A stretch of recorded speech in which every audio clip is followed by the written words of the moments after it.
Imagine the absolute darkest, most suffocating pitch black you have ever seen.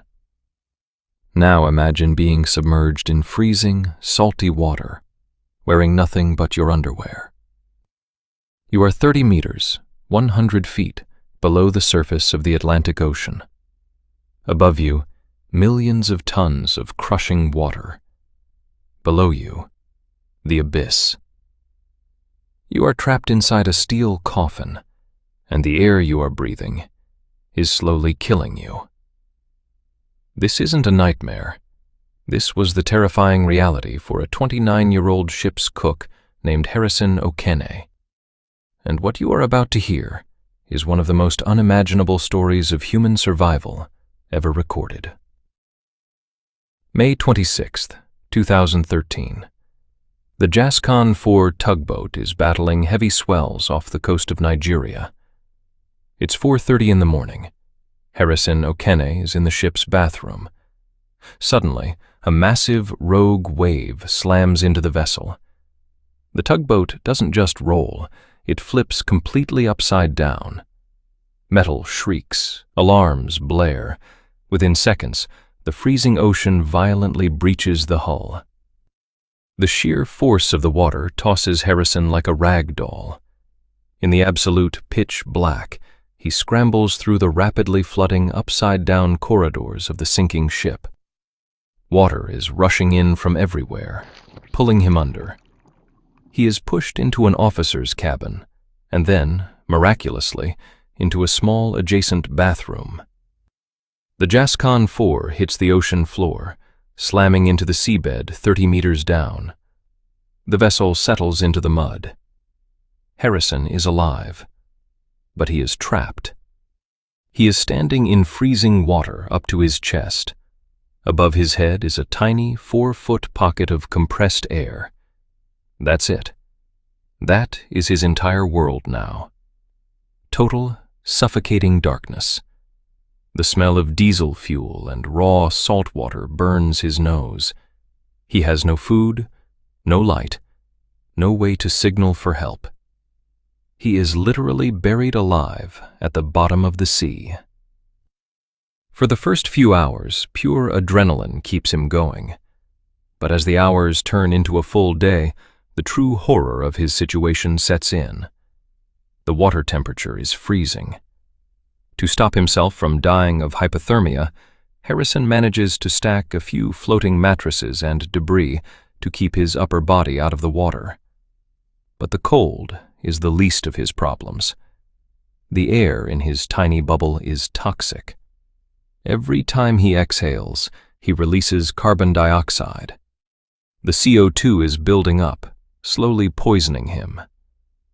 And then, the noises begin. Down in the abyss, the ocean is never silent. Harrison can hear the haunting, metallic groans of the shipwreck shifting on the seabed. But worse, he hears splashing. He hears the sounds of large fish. Sharks and barracudas have found the wreck. He listens, completely helpless in the dark, as the scavengers of the deep feast on the remains of his 11 crewmates. He is the only one left. He sits there, shivering, waiting for the predators to find his air pocket, waiting for the end. 1 day passes, then 2. 60 agonizing hours go by, 2.5 days in the freezing black abyss. Harrison has given up. He has made peace with his God.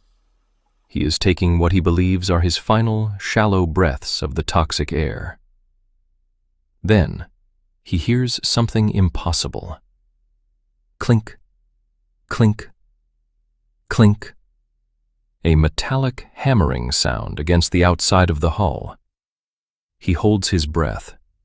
The sound gets closer. He hears the churning of water.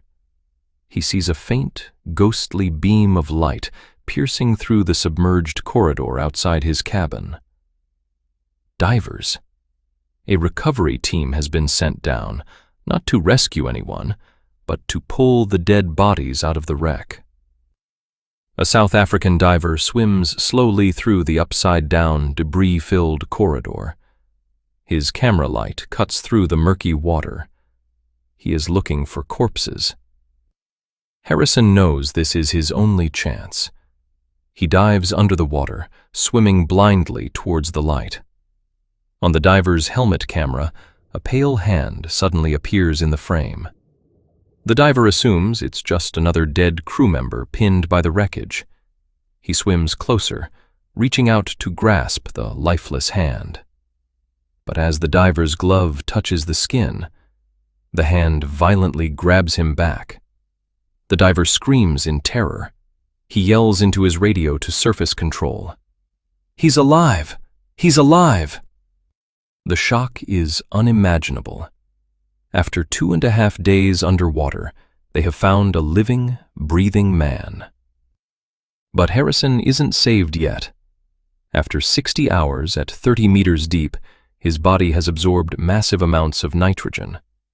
If they pull him to the surface too fast, his blood will literally boil, killing him instantly.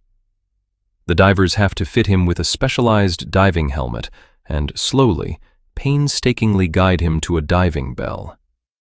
He then spends an agonizing 2 days inside a decompression chamber before he can finally breathe fresh air again. Harrison Okene survived 60 hours trapped in a dark, freezing, underwater tomb. He stared death in the face and made it back. If you found this story incredible, hit that like button and subscribe for more true tales of survival.